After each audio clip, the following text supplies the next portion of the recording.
Describe your entree, please. You have Catabernetto prawns with heirloom grits, a shellfish au jus, and crispy shallots. Sharon, when you serve that amount of grits in terms of this volume, how do you know you've perfected the fat, to the acidity, to the creaminess? I really know the taste of grits, and so I always dig a spoon in and just taste it to make sure that, you know, the flavor is leveled out with the amount of fat that I put in, so that you can still taste that corn flavor within the grits. So that fork there with the shrimp, the grits, the sauce, the jus is worth $250,000. I think so, Chef.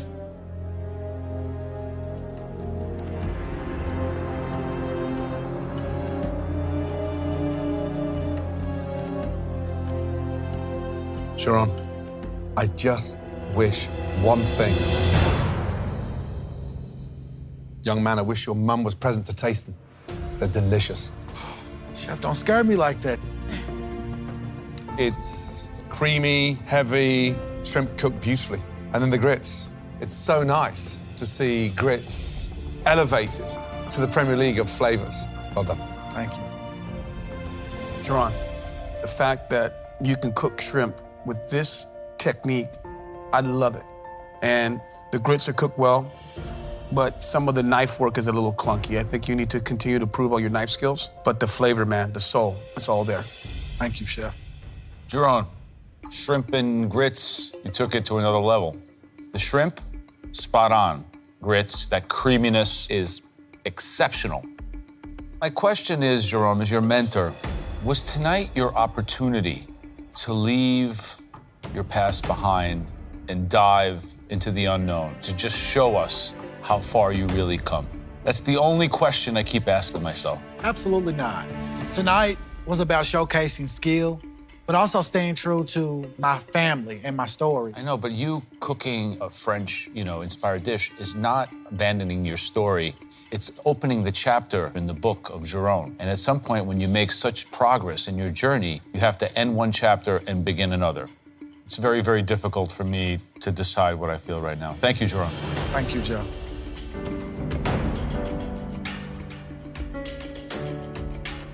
Well done, all three of you.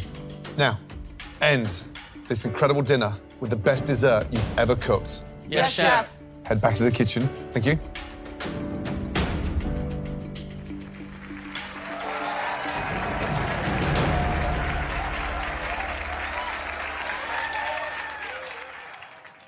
So, 3 incredible stories, 3 incredible entrees. I am blown away by the amount of work that they put in. Yeah, the level went up on the entrees for me, for sure. More complexity, more technique, great dishes.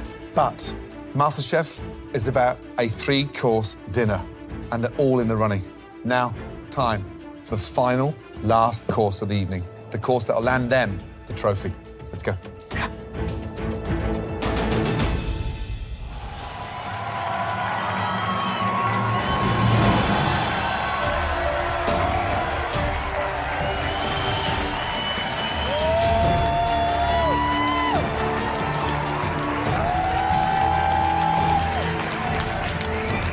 Caesar, Ashley, and Sharon, this is the closest race we've ever had.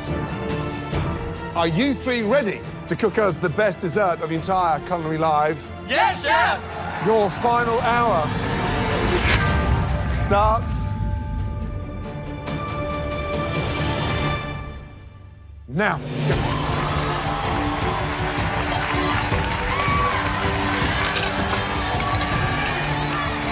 Great appetizers, amazing entrees, and it all comes down to this. Right now, it's anyone's game. Thank you. For dessert, I'm making a flourless chocolate cake with a coconut lime mousse, tamarind caramel, and a spicy pepita brittle. The whole idea for the dessert dish is based on my childhood. It's all the sweets that I loved eating as a kid. I really want the judges to just close their eyes and be like, this is Caesar. For my dessert round, I'm making an orange genoise with a smoked chocolate ganache and glazed cherries. I got my apron by putting a spicy spin on chocolate. This time, my unique spin is to smoke it. I am bringing that trophy to Opalaka. Let's go. Let the cooking do the talking, baby. For dessert, I am making a amaretto chess pie, a white chocolate mousse, raspberry coulis, and puffed sorghum. Look at that white chocolate. Yes. After this dessert round, we will find out who is the next Masterchef. Someone's life is about to change. Let's go! Come on, come on, come on! Come on, Caesar! You got it, you got it!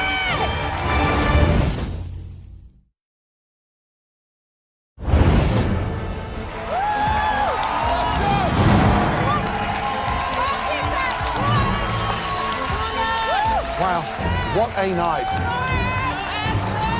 Great appetizers, amazing entrees, and it all comes down to this. Yeah, got it. Who needs this final dish the most? Honestly, all three of them. It's that close. Just over 40 minutes to go. Come on. Wow. Got it, girl! Right, young lady, how you feeling? I'm feeling good, Chef. You're going down that French route. You're going to mix that Genoese sponge. That's a light aerated sponge. Yes. Difficult to pull off. It's go big or go home at this point. There's chocolate decor, there's a coulis, there's chocolate soil with this dessert. It's gonna just bring everything together, my Miami roots, my French roots. Right. And what kind of message is this dessert sending out to Caesar and Jerome? That I'm a bad woman, Chef.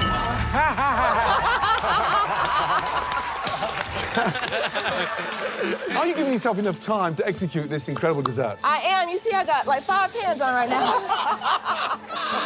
Young lady, you've got this. Yes, Chef. But please start dressing this thing before 90 seconds to go. Promise Yes, me? Chef. Yes, Chef. Good luck. Thank you, Come Chef. on. You got this.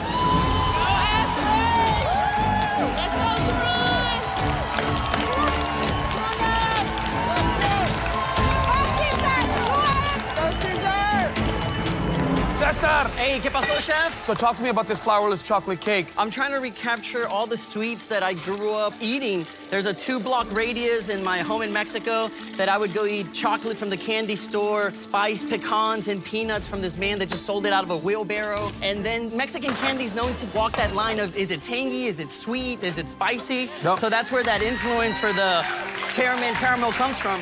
Where do you stand as far as your competitors right now? I think I have a little bit more heart, a little bit more passion that I'm putting into tonight, chef. All right, Cesar, come on. Make sure this is delicious. Big hole. Yeah, for sure.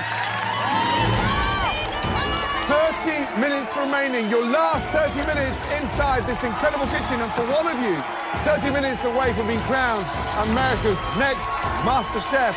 All right. Jerome, how you doing, man? I'm good. So what does a chess pie mean to you? Why bring it out tonight? My grandma, Elizabeth, right up there, she showed me how to make a chess pie. Now, how are you taking your sweet granny's chess pie and elevating it like you've done everything else tonight? I'm adding a little bit of amaretto liqueur to give it another element of flavor. Uh-huh. I'm also putting it with a pop sorghum. What that is almost like a caramel baby popcorn. And you're making a vanilla mousse as well. Yes, You gotta cannelle that, no? I do. And that is a tough technique. Maybe I should have told you, Jerome, make a chocolate souffle. But you decided to go right back, take tradition, and try to play with it and have it bring you to victory. If I did anything in this finale that didn't represent the South, I represent me and who I am, then I wouldn't be doing myself justice. Jerome, listen, man. It's been me and you all the way. Let's cross the finish line together, brother. Yes, sir. Work for me, man. Yes, sir.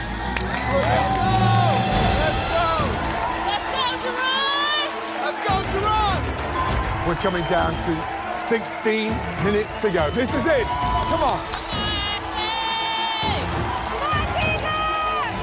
Ashley's dessert tonight is that French Genoese, which is a light, aerated sponge. What she's going to do is not roll it like a Swiss roll, but cut it out individually and stack these. That's layered in between a chocolate ganache. It's hard to pull off in 60 minutes.